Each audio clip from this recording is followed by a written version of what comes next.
Hi, this is Rick Schneider, Master Sudoku Instructor and the owner and operator of Beginning Sudoku Videos. Let me just mention here that is my picture on your screen, but it's not going to move for a few minutes. The video I promised will be a desktop capture of the Sudoku game board as I describe it and remove the mystery from this wonderful game. I'm delighted that you are interested in learning how to play Sudoku. The benefits of this awesome game are countless. Studies have shown that playing Sudoku increases mental sharpness and helps ward off Alzheimer's disease and other forms of dementia. Just as important to me is the fact that playing the game is a lot of fun, and it helps me enjoy what would otherwise be wasted time. I spend 15 hours a week in dialysis and several hours a week in doctor's offices. I've also been hospitalized many times for complications from adult-onset diabetes. Sudoku has provided me with a way to keep from going insane during these extended periods of captivity. My purpose today is to give you a brief overview of the rules and definitions of the game, and to show you how to use the rules to your advantage. This lesson should take less than 10 minutes. Okay, it's time for me to introduce you to the fascinating world of Sudoku on video. I'm going to start with, let me raise this up a little bit. I call this the Sudoku playing field. It is actually just a square, as you can see. It's made up of 81 smaller squares. We call those cells. So each of these small 81 squares in here is called a cell.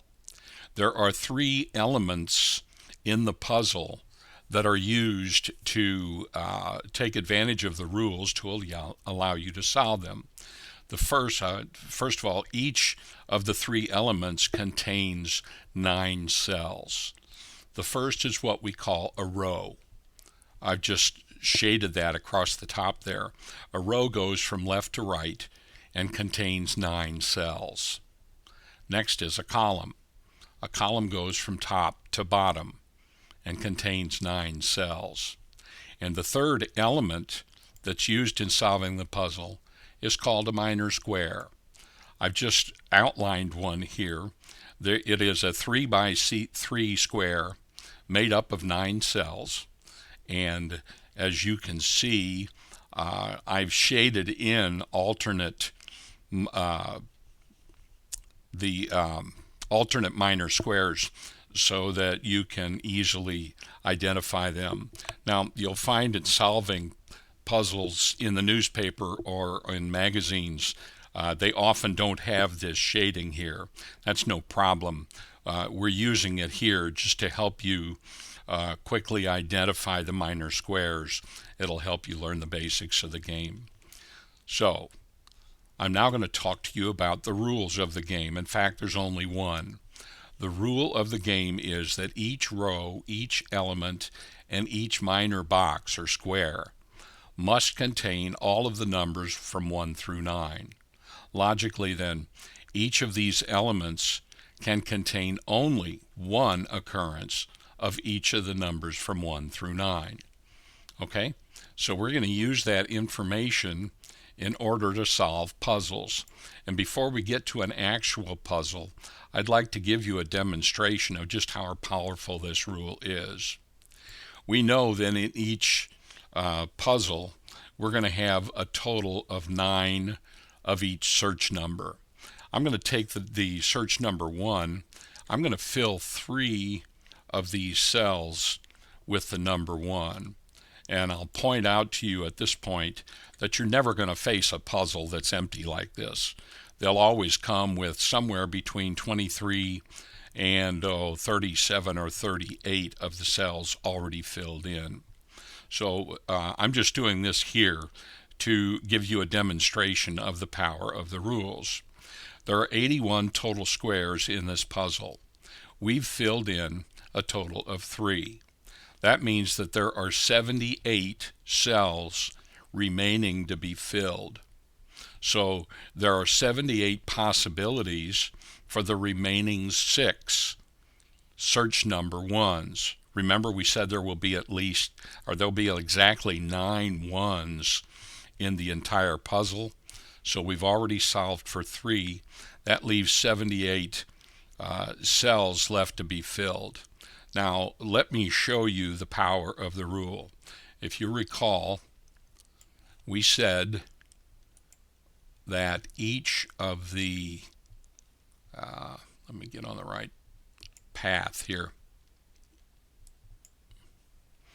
Each of the elements could only contain one of each search number. So I'm going to take advantage of that information, and I'm going to color in each of the cells that cannot take the value 1 as a result of the rules.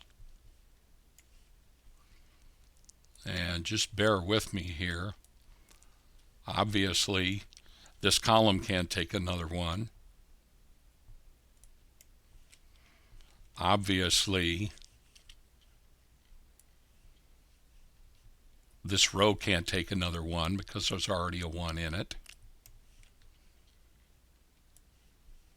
This row can't take another 1. This column can't take another 1.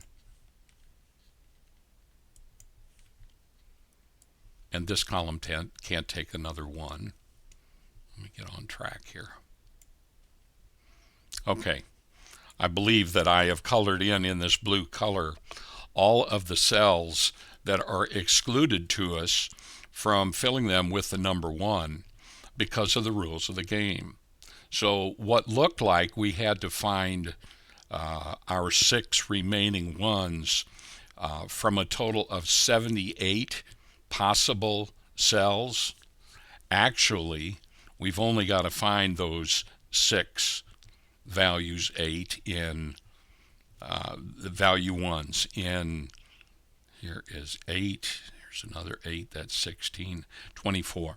So there's only 24 possible cells that can still take the value 1. Looked like 78, actually 24. That's a great big difference. And I'm going to show you in an actual puzzle on the next lesson just how using this information makes it really easy to solve puzzles that are rated easy. And until you understand the principle that I just explained to you, they look nearly impossible. And on our next lesson, I'm going to show you that that's the farthest thing from the truth. The last thing I'm going to do in this lesson here is point out this column all the way to the right. This is my own invention. I call it the tote board. And we're going to use the tote board when we solve easy puzzles by counting the number of occurrences of each of the search values at the beginning of the puzzle. These numbers will vary. Some will have as few as 1 or even none. Some will have as many as 6 or 7, in some cases even 8 of the cells already filled in.